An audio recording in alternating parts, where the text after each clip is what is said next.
Just a quick one today. We're going to try and find something that doesn't really exist but is found everywhere. Something that's responsible for more broken watches than anything else and doesn't break any watches at all. Something you can purchase in hundreds, but not one of them is what it says it is. What on earth are you talking about? I hear you ask. Watch is not working due to being overwound. We're going to demonstrate how overwound watches don't actually exist, and then we're going to actually overwind a watch and see what happens. We've all done it, picked up a stopped watch, tried to wind it and felt the dreaded locked winding crown.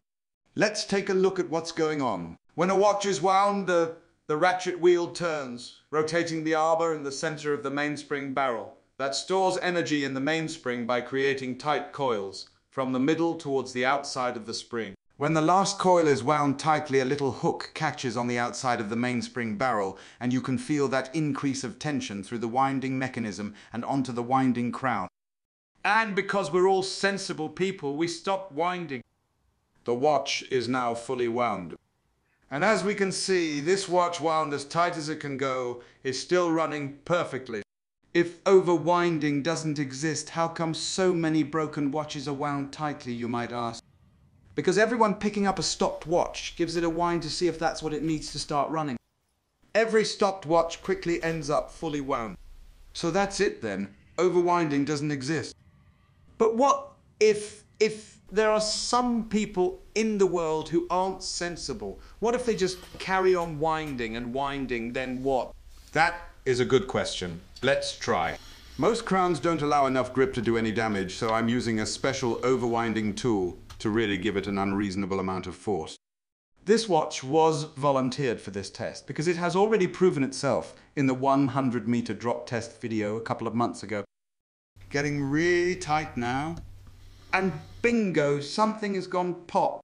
As expected, when a watch is wound to the point of not working anymore, we're left with a loose spinning crown that doesn't feel like it's doing anything. But at last we have a real-life, actually overwound watch. And the one thing it doesn't have, in fact can't have, is a tight locked winding crown. Let's take a look. The watch is still running, but the crown is loose. And though I can click into hand setting, nothing is moving.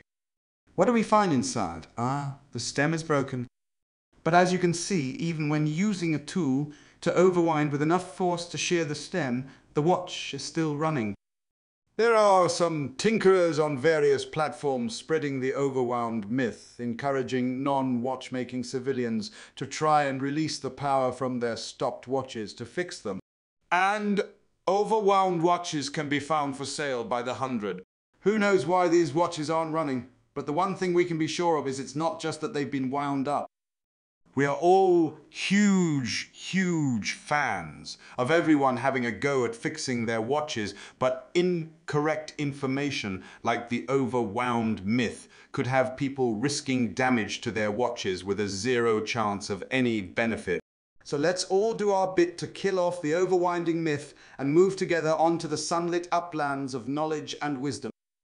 There will be some people who can feel I've got their dander up by attacking the overwinding belief, and that is fine.